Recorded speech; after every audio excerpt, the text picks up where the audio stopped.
পথের ধারে বসেছিলেন এক বৃদ্ধ মুসাফির।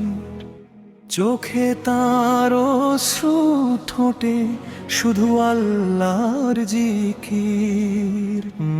জীবনের শেষ বিকেলে আকাশের দিকে চেয়ে বললেন, হে আমার রব, আর কিছু চাই না, শুধু ক্ষমা চাই। এক সময় তারও ছিল ছোট্ট একটি ঘর, সেখানে ছিল মায়ের হাসি, বাবার মমতার স্বর। সন্তানদের মুখে হাসি ফোটাতে দিন রাত পরিশ্রম করতেন। নিজের কষ্ট কাউকে কখনো বুঝতে দিতেন না। সময় বদলালো, সন্তানেরা বড় হলো, নিজ নিজ জীবনে ব্যস্ত হয়ে গেল। বৃদ্ধ বাবা শুধু দরজার পাশে বসে তাদের ফেরার শব্দ শুনতেন।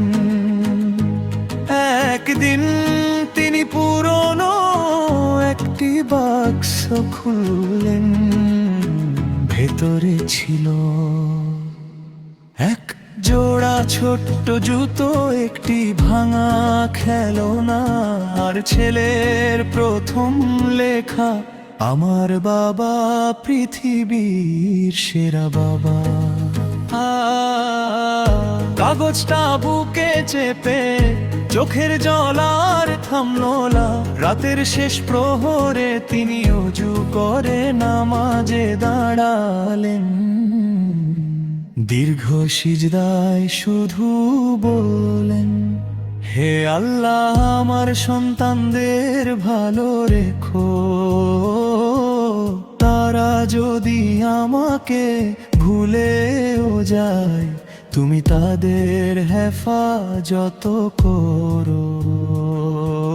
পরদিন সকালে লোকজন দেখলো বৃদ্ধ মুসাফির যায় নামাজের ওপরই নীরবে ইন্তেকাল করেছেন। মুখে ছিল শান্তির হাসি, হাতে ছিল তাসবিহ।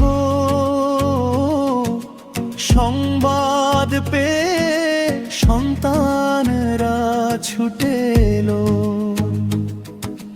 বাবার বালিশের নিচে একটি ছোট্ট কাগজ পেল। তাতে লেখা, আমার সন্তানদের দোষ দিও না, জীবন তাদের ব্যস্ত করে রেখেছে। তোমরা শুধু তাদের জন্য দোয়া করো। সেদিন সবাই কাঁদছিলেন, কিন্তু সবচেয়ে বেশি কাঁদছিল সেই সন্তানরা, যারা ভেবেছিল আরো সময় আছে। বন্ধু, যদি তোমার মা বাবা বেঁচে থাকেন, আজই তাদের ফোন করো, আজই তাদের পাশে বসো। কারণ একদিন ফোন থাকবে, কিন্তু পাশে কেউ আর হ্যালো বাবা বলবে না। এক বৃদ্ধ মুসাফির চলে গেলেন, কিন্তু রেখে গেলেন একটি শিক্ষা, মা বাবার ভালোবাসা কখনো শেষ হয় না। তাই দুনিয়ার ব্যস্ততার আগে মা বাবার হাসিকে গুরুত্ব দাও। নামাজকে জীবনের আলো বানাও, মানুষের হক আদায় করো, আর আল্লাহর সন্তুষ্টির পথে জীবন কাটাও।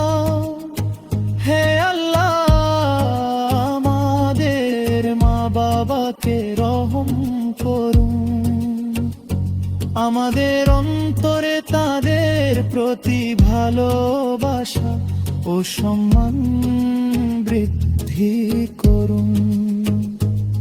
আমাদের এমন মৃত্যু দান করুন যাতে আপনি আমাদের প্রতি সন্তুষ্ট থাকেন।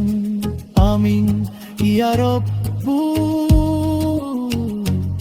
আলামিন।